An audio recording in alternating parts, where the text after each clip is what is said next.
Hey, good morning, family. So, Reginald Martin of Kemetic Center Living, where ancient wisdom becomes modern awakening.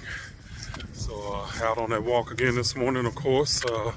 Nice and cold and kind of windy this morning, so you might have to contend with a little bit of that. Sorry about that, but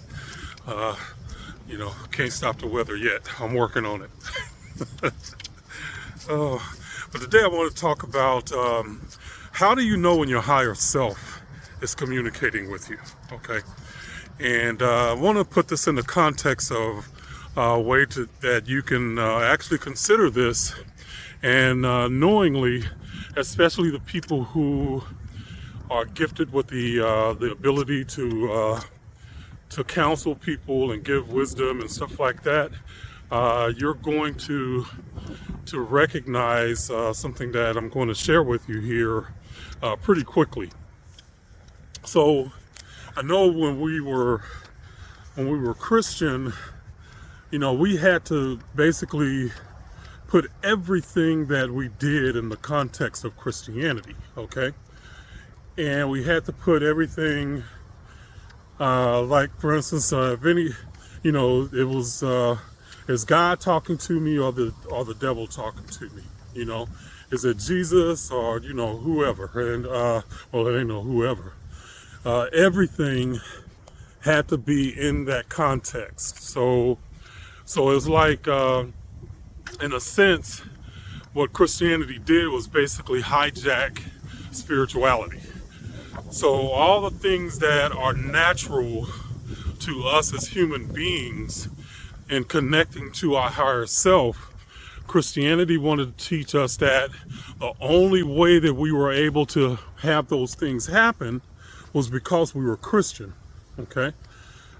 Now, logically, we already know that's just not true, okay? Because, the same things can happen to somebody that's an atheist, to somebody that's Muslim, to somebody that's Jewish, Buddhist, whatever.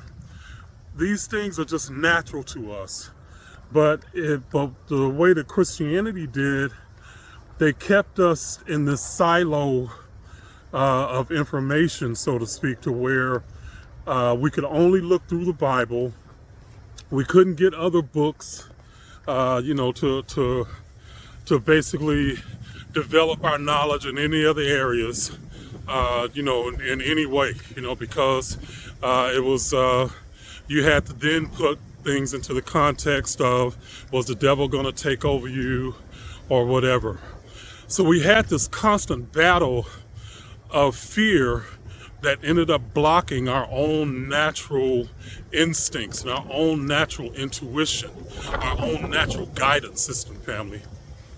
But the thing is that with this spirituality in that sense, family, is just not hard, okay? It's just, we are naturally this way.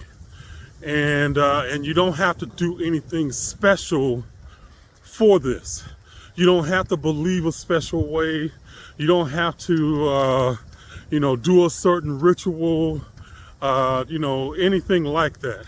Now, there are certain things, obviously, that, ritual-wise that you can do that might put you in a certain state, In other words, a vibrational state. And that's usually what rituals were designed to do, is in some way they will put you in a vibrational state where you can start to connect with and access other levels of knowledge and other levels of consciousness and information, So, if you are in a fearful state, it kind of, if you think of getting knowledge from your higher self as like something being funneled to you, from on high, then you might could make that an analogy of like, it's this big, huge funnel, but when you're in fear, that funnel is constricted, okay? And it's so that's what's happening when you have all these ideas that were put into us by Christianity that were just based on fear. So, but those of us that do have the gift of wisdom and the ability to really just to work through a lot of the difficulties that we have and then learn lessons from them, you know. And I talked about on the last video just, you know, dealing with depression and stuff like that. Just, you know, some of the lessons that I learned when dealing with, you know, working through those ideas and working through those events that really were, they were an impetus for my growth, really. You know, that looking back on them. Now, when you're in it, it becomes really powerful to be able to kind of step back and be an observer of what's happening rather than being caught up in it emotionally, okay? And, you know, one of those things that I teach is the observer spotlight method, where you're able to do that, to step back and be an observer.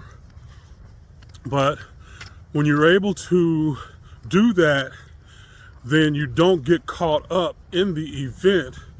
You can then be a scientist and start to figure out, hey, what is this teaching me and what is this telling me? You know, because at that point, all the events are lessons on some level. Okay, they are lessons for you on some level. But when you're talking to people, you know, are you one of these people that, say, for instance, your family members, they come to you for advice, and you know, or even when you were younger, you were told by older people that you were wise beyond your years, or, you know, you might not seem as young as you are. You know, you talk older. You know, they call you an old soul and stuff like that. You know, and that was me growing up. You know, it was just you know, life has always been a teacher, in a sense that I go through hardships, but I find ways through them, you know, and find ways to find my balance. But something that is very natural that you probably never considered, and I want you to think of this in the context of what it is, especially those advice givers and you know, wisdom teachers that give advice to other people, and you know that it's good because they come back to you. You know, that was, you know, family and friends was always doing that, you know. But a lot of times it was like you felt like you were spinning your wheels because they come back to you with the same stuff. It's like, I already advised you on what you need to do. Why are you back here again? But anyway, so tell me this. Have you ever given advice to someone and you're just flowing and you're just talking to them, okay? And then 5 minutes later, they ask you to repeat that, or to, you know, to say again what you said. Or it might be a week later, they might say, you know, so-and-so said this or so-and-so said that to me, you know, talking about you. But you don't even remember saying it. So if 5 minutes ago, you gave something to that person that was profound, but if 5 minutes later, you can't even remember what you said. Family, right there is when information is just flowing through you, okay? Your higher self has basically taken over, and you're doing what people call channeling information, okay? And channeling just means just being able to open up and to allow your higher self to just flow through you, okay? Now understand, a lot of people do channel, and I see this, one of my favorites is Abraham Hicks, Bashar is another one. So just different channels that I enjoy. I enjoy their message, and you know, I've listened to a lot of them over the years. But you know, one of the things you have to understand too about channels is that their knowledge and information is still filtered through their belief system. So I had someone ask me, what about people who say that they are channeling Yeshua or Jesus? You know, because for me, I know that Jesus was never a historical person. It was never meant to be, the idea of Jesus the Christ was never meant to be a historical person. But there are people who believe that Jesus was, or well, I guess most of the world does. I'm the oddball, but and the people like us. But we just have knowledge and information that other people have not looked into. But that's neither here nor there. But this idea that that they're channeling Jesus, it doesn't confirm the historicity of him. It just confirms their beliefs. Okay. So you're always channeling information, but know that when you are given advice and that, you know, let's say 5 minutes later, you can't even remember what you told that person. You know it was good because, you know, they liked it, you know, they needed it, or told you that they needed it, but you can't necessarily remember what you said, okay? And that right there is just a sign that you were channeling something, that it was actually knowledge that came through you from your higher self. So that's just a little, you know, just a little nugget there, family, that this is something that happens all the time. And you did it probably when you were a Christian, and you probably can still do it now if you just don't, if you haven't got the belief that because you left Christianity, you lost that gift or something like that. I remember growing up with a friend who's very Christian and very, went to college with them, and they were very, very staunch Christian. And they were told that that this ability that they had, like, you know, the intuitive ability, was actually demonic.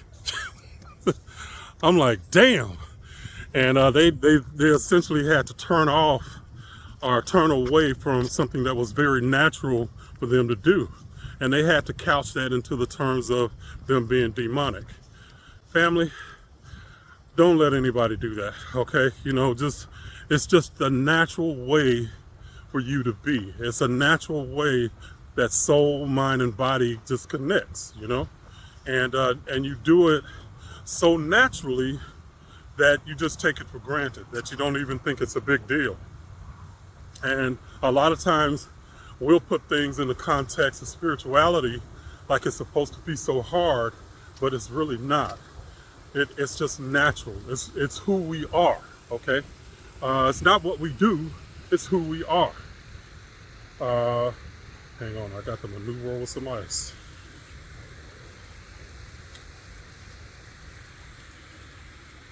Okay, I made it. See, I had to get past that little, this little ice patch. But man, it was cold out there this morning. I didn't even got above freezing yet. Well, I'm walking and doing my thing. So the thing that I enjoy doing. All right. So yeah, family. So spirituality is natural. That's just your natural state. Okay. So be that, and know that you and your higher self is always in communication. One of the ways you can cut that off is being fearful, okay? And a lot of times religion made us, you know, just stay in a constant state of hypervigilance and anxiety. And it's not supposed to be that way. All right, family. Hey, I'm going to go ahead and continue on my walk. You guys have an amazing day, and I will talk to y'all later, okay? Reginald Martin, out.